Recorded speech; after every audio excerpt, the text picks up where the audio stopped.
tapi makhluk hidup yang ada di lingkungan tersebut. Itu tadi contohnya keong, cacing, ular, tikus, katak, belalang, burung, belut dan lain sebagainya. Nah, kalau komponen abiotik itu benda yang tidak hidup, contohnya kukus, anjing, lagi. Oke, baik anak-anak. Sekarang di sini punya gambar. Kalian bisa lihat dari sini gambar saurnya seperti apa? Saurnya rusak. Ini kira-kira panen atau gagal panen?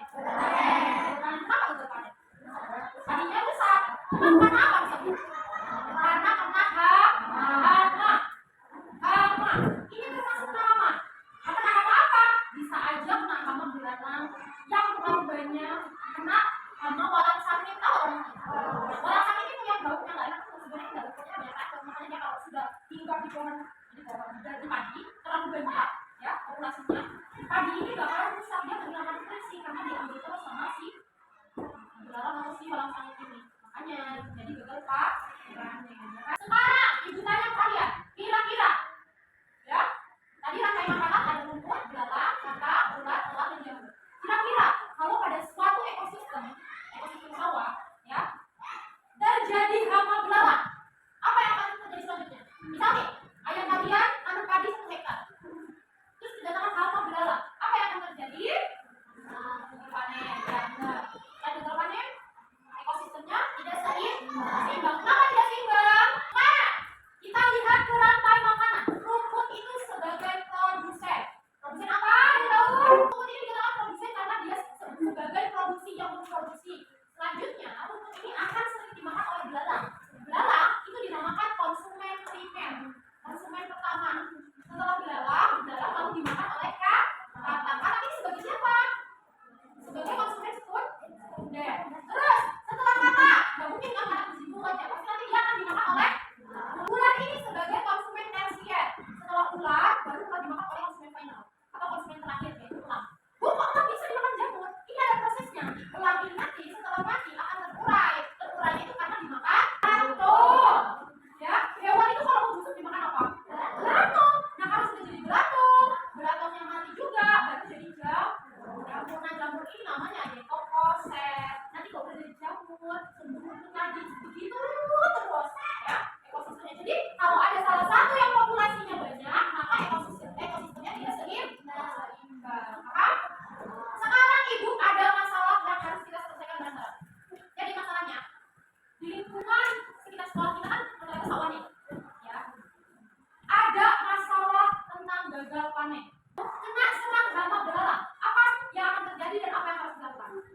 Ayo kita lihat. Sekarang ibu sudah bagi kalian 1, 2, 3, 4 kelompok. Nanti ibu akan kasih tugas kalian ke kelompok, lalu tugasnya harus dipresentasikan ke depan. Tugasnya apa? Tugasnya memecahkan masalah yang ada di depan sini. Yang sudah disebutkan tadi.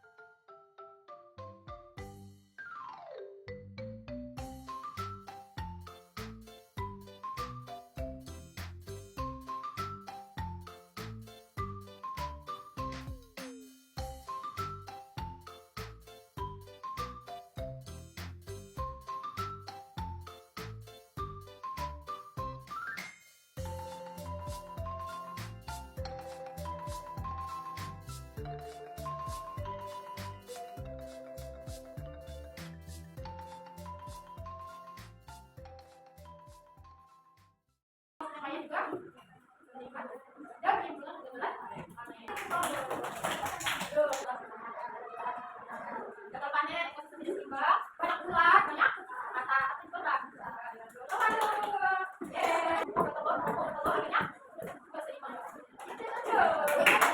Jadi ikan masih dalam kita.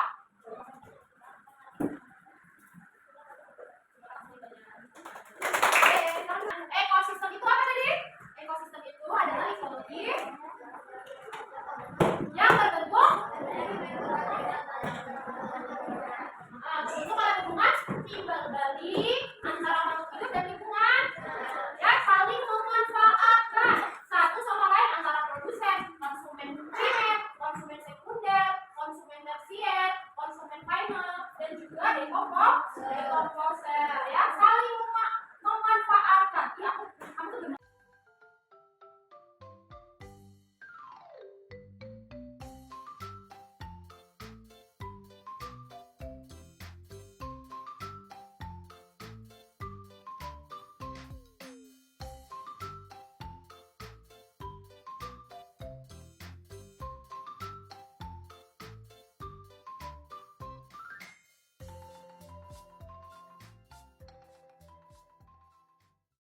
Sekian teman Ibu, semoga kita selalu sehat.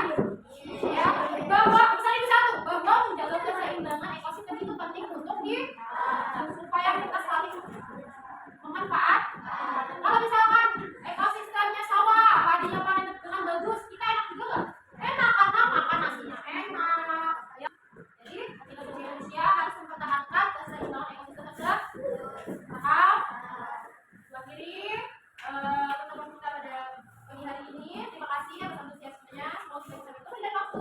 Akhiri wabillahi taufiq wal hidayah. Wassalamualaikum warahmatullahi wabarakatuh.